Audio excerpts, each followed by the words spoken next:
Welcome to the Not Just a Pony Ride podcast, presented to you by Hetra University.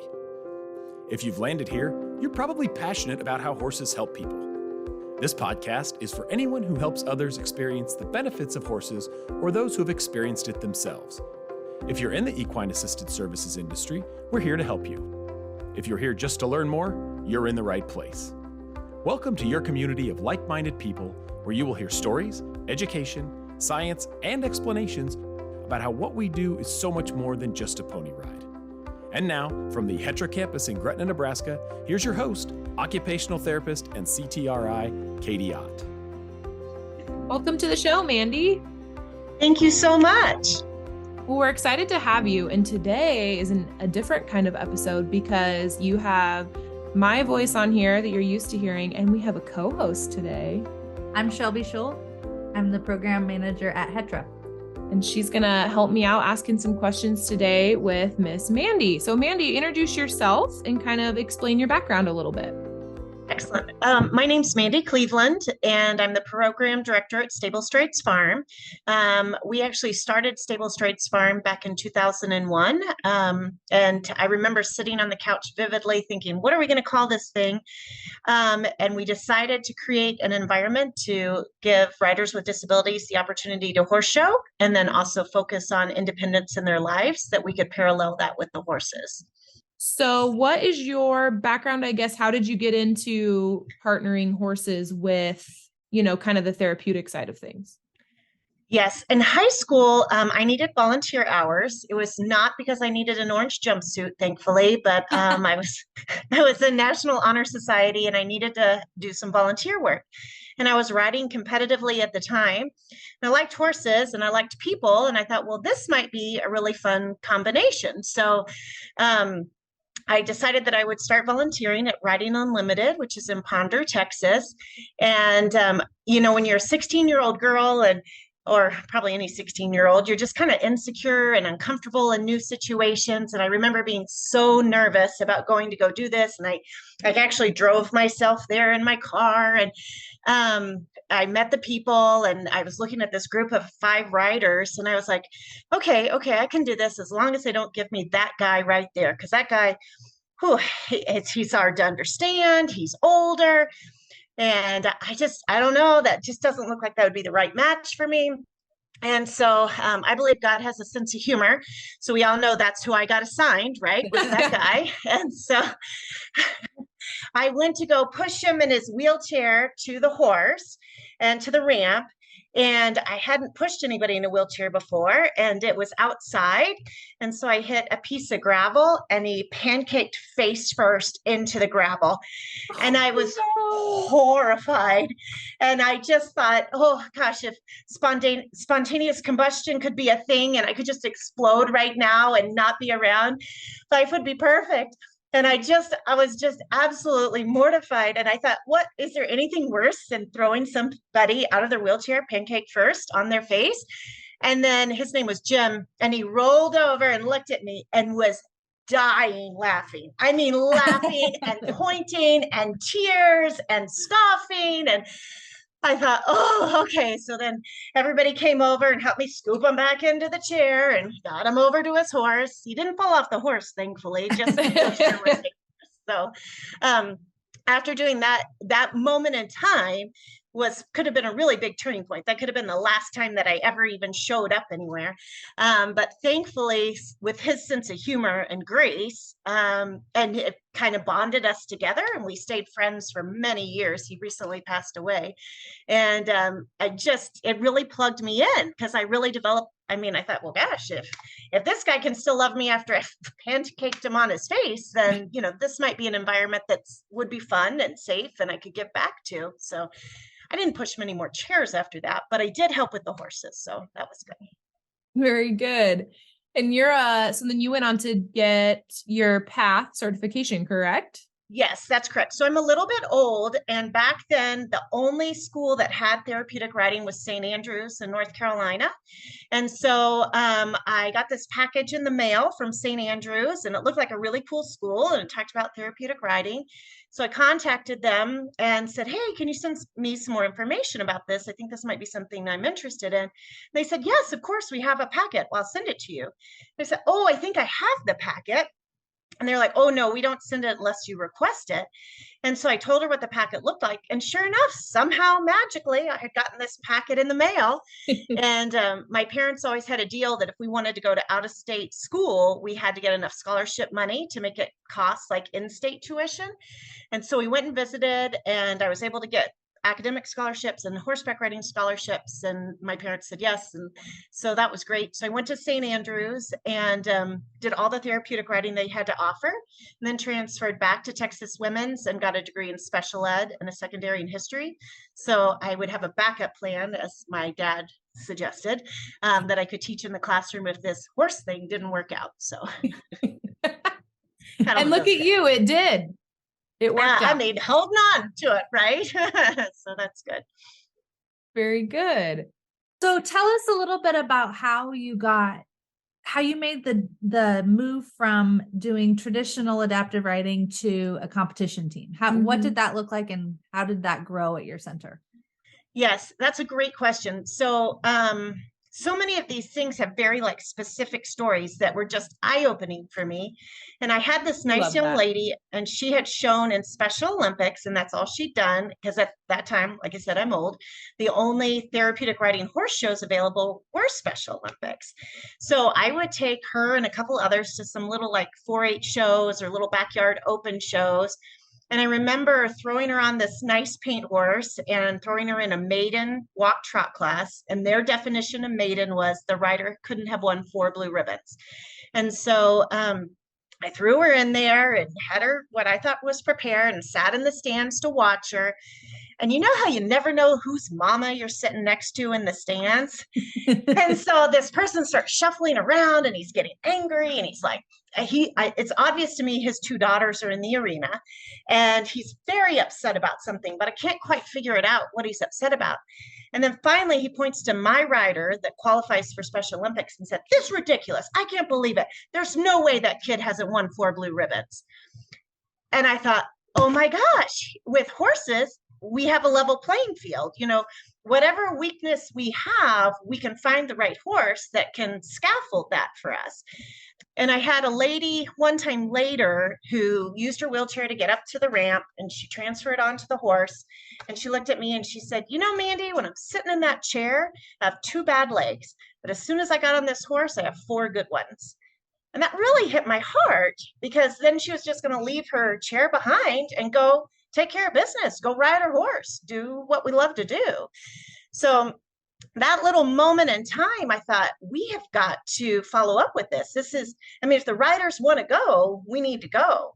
And at that time, I was working at Riding Unlimited, and the board of directors didn't really see the vision in that. And they saw it more of like a liability. I mean, we needed special insurance. We'd have to have a tow vehicle. I mean, there was definitely a lot of expense, and there was no proven return on investment on that. Like I was like, hey, this is something crazy. Can we do it? And they weren't willing to take the chance, but I was really sure this was something special. I saw the moment. I saw her ride against all those other people, and she was successful. And I thought, we've got to follow up with this. So that's when we started Stable Straits Farm, with the idea that we would make competition available. It's never forced on anybody, but we try to have opportunities available. And there's probably about 12 to 15 opportunities a year that we provide our students. Some are really big horse shows, like the NSBA World in Tulsa.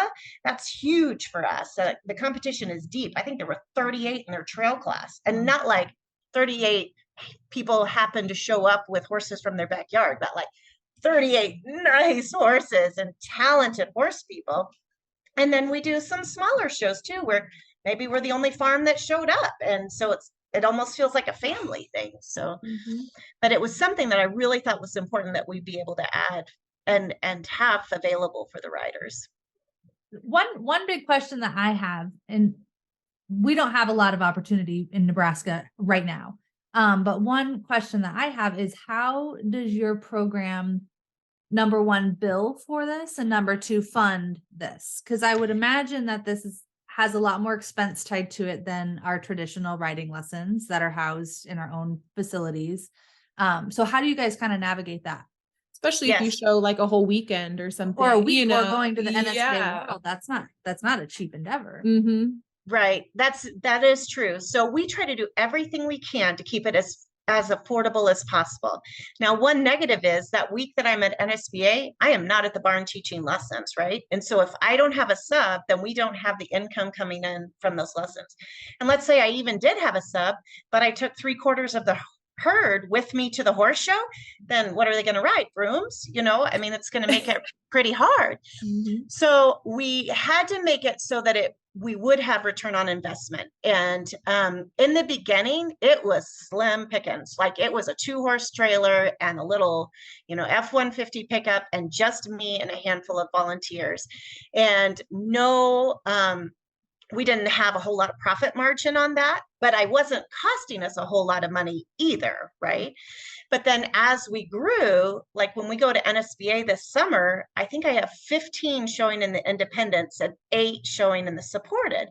So, but they're paying for it. We don't donate that. Now they can go help secure fundraising to go towards the horse show team. And that works really well, but it's not something that we can give away for free. Whereas I feel like in the arena, if you have somebody that has a financial need, it's easier to kind of supplement that. But the horse shows, they pay for. Mm-hmm. We don't charge as much as an able-bodied program would charge, but they do pay for the traveling expenses. So they'll pay for coaching at the horse show. They'll pay for the trailering at the horse show. And then they pay for the coaches' hotel rooms. And then I give our instructors like a meal stipend for the day, because, you're not eating your ramen noodles at home. So I got to take good care of you.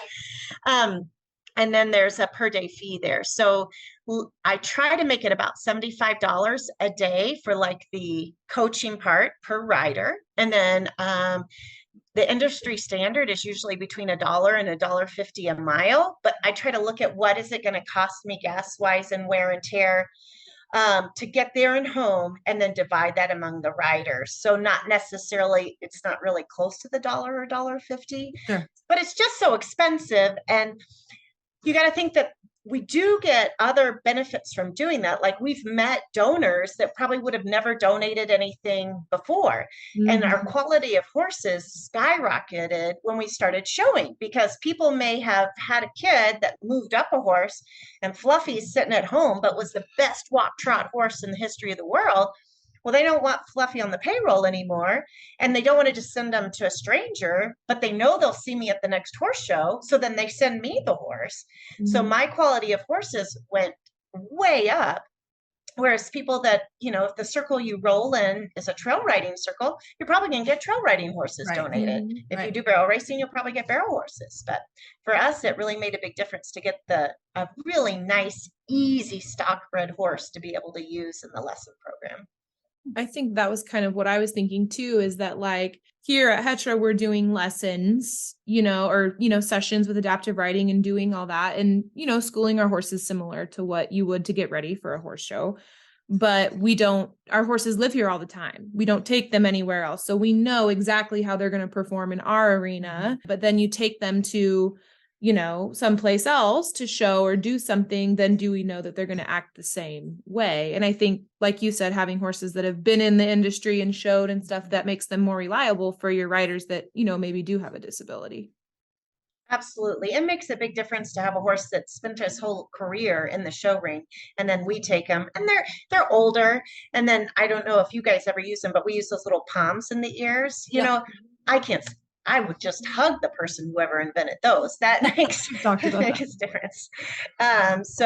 It really has helped us, because like I said, we've got tack and show clothes and these horses donated. it really has added a lot to the program. And then for me as a coach, I like it because my lessons are more focused. You can walk, track, canter on the rail all day long, but when we start doing patterns, then we're starting to get a little bit more specific about this is going to happen here, or you're going to use your leg there. And then for the riders, it's also multi-step directions. The moms are like, oh no, he can't remember 7 steps. We're only on 4 steps for his IEP at school. But somehow when they're on the horse and they're motivated, and then they have those little either cones or logs that kind of like prompt them, then they can remember 7 or 10 steps of directions at a time. Well, that's a huge life skill. Mm-hmm. And I think applying those skills to something you're preparing for that you're excited about, right? Like, right. You didn't just go to your horse lessons today and do a pattern. You're doing a pattern to prepare for, a class or a competition, which I think is interesting. This episode of the Not Just a Pony Ride podcast is sponsored in part by Equiforce. Equiforce is a database that allows you to track every facet of your organization, from horse, donor, and volunteer management to scheduling, grant tracking, incident reports, and tracking participant progress too. This is not a one-size-fits-all setup. Instead, Equiforce personally works with you to learn how your facility functions and takes note of your specific terminology so that they can create a unique system to match the needs of your organization. And of course, Equiforce provides an ongoing training and support so that your database can grow with you. Visit them at www.equiforce.com. That's EQUI-FORCE.com. So Mandy, do you have participants that come to you and then kind of organically grow through your program and eventually come onto the competition team? Or do you have more participants that seek your program out specifically for the competition team? It's probably about half and half, where we have had, the riders that started their very first time they touched reins were with us, and then we pushed them and they grew and then they start showing.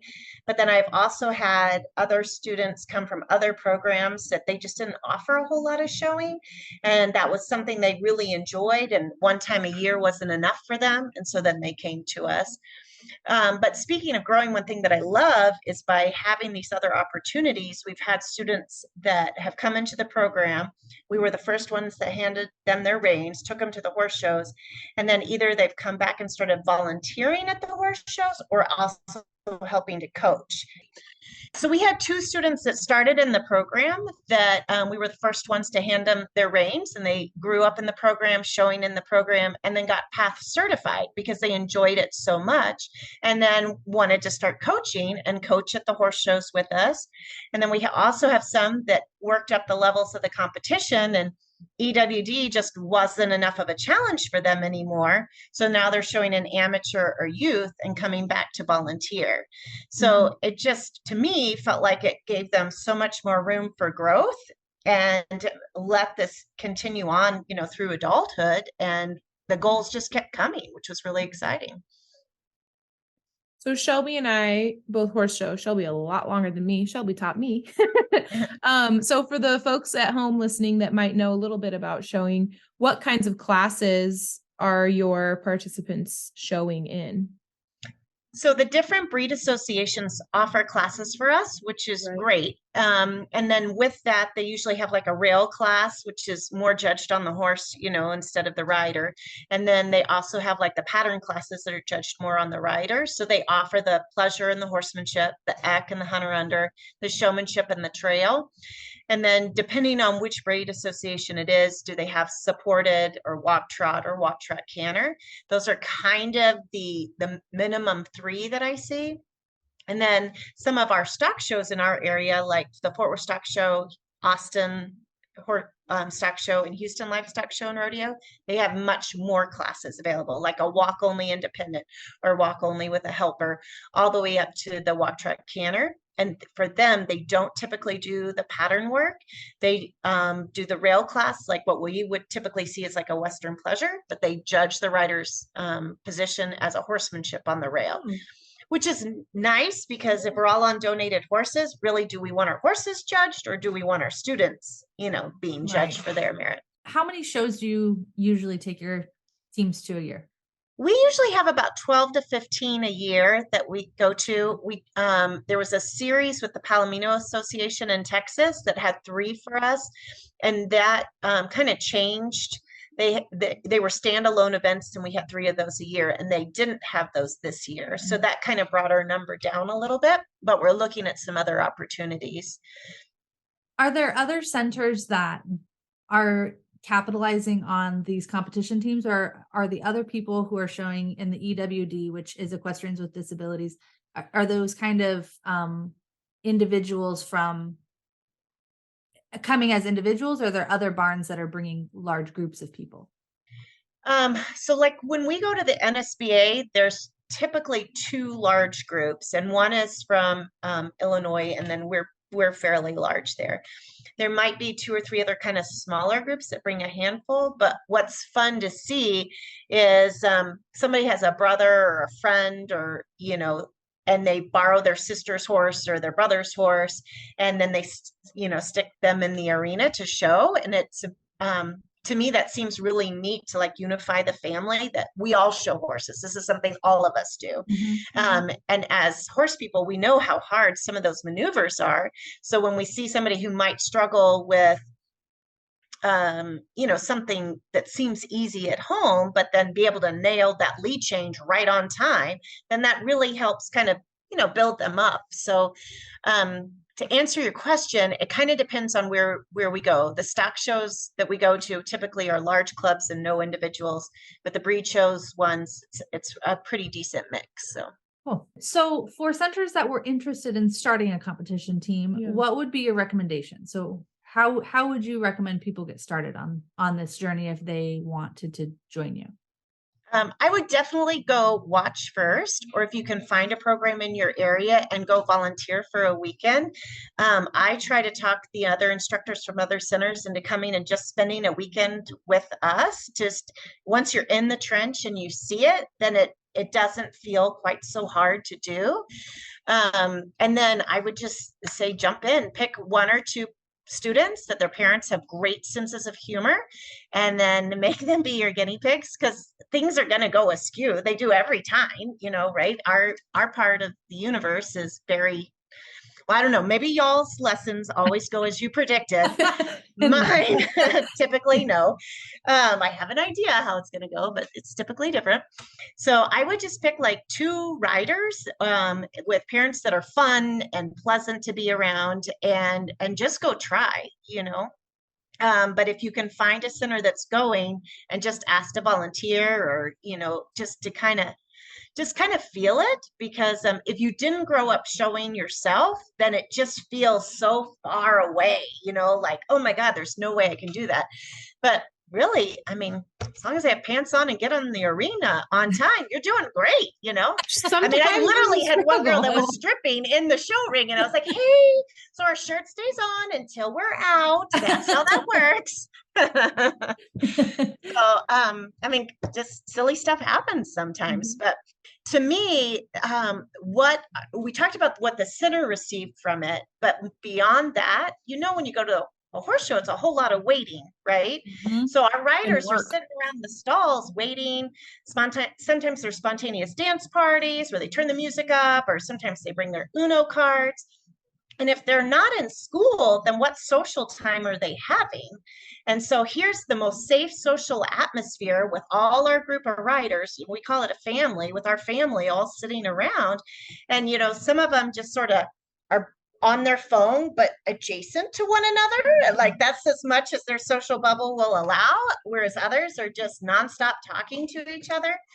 And then even if they want to walk around the stalls of the other people, horse people are kind, and very embracing. And so I'm not going to drop my kids at the mall, but I wouldn't worry about them in a horse show barn, talking to new people, and everybody can say, well, how's that horse bred? That question starts any conversation. So right. It's been such a great, safe social atmosphere for them.